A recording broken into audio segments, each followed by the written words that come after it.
Hi! ഇന്ന് ഞാൻ ഉണ്ടാക്കുന്ന ഒരു പൊറോട്ടേൻ്റെ റെസിപ്പിയാണ്.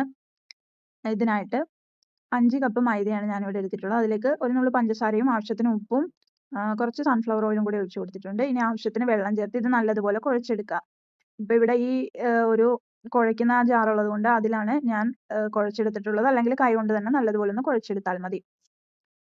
ഇനി ഇത് കയ്യിൽ എണ്ണ തടവിയിട്ട് ഒന്നും കൂടി ഒന്ന് കുഴച്ച് സെറ്റ് ആവാനായിട്ട് ഒരു 15 മുതൽ അരമണിക്കൂർ വരെ സമയമുള്ളതുപോലെ ഒന്ന് മൂടി വെച്ചേക്കുക. ഇത് ഡ്രൈ ആയി പോകാതിരിക്കാനായിട്ട് പുറത്ത് എണ്ണ തടവിയിട്ട് ഒരു നനഞ്ഞ തുണിയും കൊണ്ട് മൂടിയിട്ടാണ് വെക്കുന്നത്. ഞാൻ ഒരുപാട് ട്രൈ ചെയ്തിട്ട് അവസാനം എനിക്ക് റെഡിയായി കിട്ടിയ ഒരു റെസിപ്പിയാണ്. കുറേ വട്ടം ട്രൈ ചെയ്താണ് ഈ പൊറോട്ട റെഡിയായി വന്നത്. ഫസ്റ്റൊക്കെ ഞാൻ ഉണ്ടാക്കുമ്പോൾ ഫ്ലോപ്പായി പോകലായിരുന്നു. ഇപ്പം നല്ല അടിപൊളിയായിട്ട് റെഡിയാക്കാനായിട്ട് പഠിച്ചിട്ടുണ്ട്. അപ്പോൾ അത് നമ്മൾ എന്ത് സാധനമാണെങ്കിലും ഒരുപാട് ട്രൈ ചെയ്ത് കഴിഞ്ഞാൽ നമുക്കത് ഫ്ലോപ്പായി പോവാതെ പെർഫെക്റ്റ് ആയിട്ട് തന്നെ ഉണ്ടാക്കിയെടുക്കാൻ പറ്റുന്നതാണ്. പിന്നെ ഒരു കുറച്ച് സമയം ഒന്ന് മൂടി വെച്ചിട്ട് ഒരു 15-20 മിനിറ്റിന് ശേഷം വീണ്ടും ഇതെടുത്തിട്ട് ബോൾസ് ആക്കി വെക്കണം. ബോൾസ് ആക്കിയിട്ട് ഇതുപോലെ തന്നെ പുറത്ത് എണ്ണ തടവി നനഞ്ഞ ഒരു തുണിയും കൊണ്ട് മൂടിയിട്ടാണ് വെക്കേണ്ടത്. ഇത് ഡ്രൈ ആയി പോകാൻ പാടില്ല. പിന്നെ ഇതിലേക്ക് വെളിച്ചെണ്ണയ്ക്ക് പകരം സൺഫ്ലവർ ഓയിൽ എടുക്കുന്നതായിരിക്കും നല്ലത്. കാരണം സൺഫ്ലവർ ഓയിൽ ചേർക്കുമ്പോൾ നല്ല സോഫ്റ്റ് ആയിട്ടിരിക്കും. വെളിച്ചെണ്ണ എടുത്ത് ചെയ്ത് കഴിഞ്ഞാൽ ഡ്രൈ ആയതുപോലെ ഇരിക്കുള്ളൂ. അപ്പോൾ സൺഫ്ലവർ ഓയിലാണ് പൊറോട്ട ഉണ്ടാക്കാനായിട്ട് നല്ലതെന്നാണ് എനിക്ക് തോന്നിയിട്ടുള്ളത്.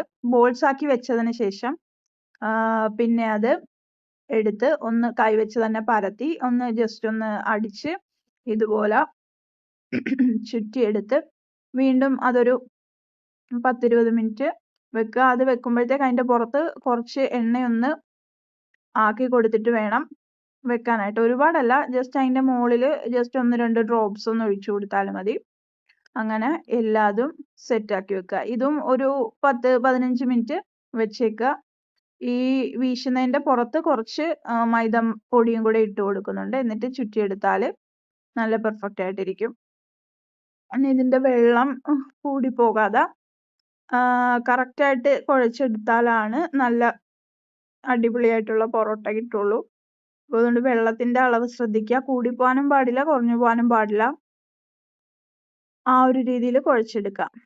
ഇനി ഇത് ജസ്റ്റ് ഒന്ന് ചുട്ടെടുക്കാം. അതിനായിട്ട് ഫസ്റ്റ് കുറച്ച് സൺഫ്ലവർ ഓയിൽ ഒഴിച്ചു കൊടുക്കുക. എന്നിട്ട് നമ്മൾ പരത്തിയത് അതിലേക്ക് വെച്ച് കൊടുത്ത് വീണ്ടും അതിൻ്റെ പുറത്ത് കുറച്ച് സൺഫ്ലവർ ഓയിലും കൂടെ ഒഴിച്ച് ഇട്ട ഉടനെ തന്നെ ജസ്റ്റ് ഒന്ന് ചൂടായി കഴിയുമ്പോൾ ഒന്ന് മറിച്ചിടുക. പുറത്ത് എണ്ണ ഒഴിക്കുക, വീണ്ടും ഒന്ന് മറിച്ചിടുക. അങ്ങനെ 2 വട്ടം മറിച്ചിട്ടാൽ മതി.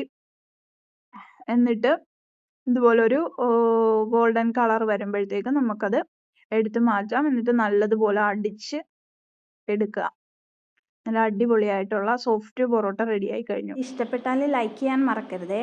Thanks for watching and by.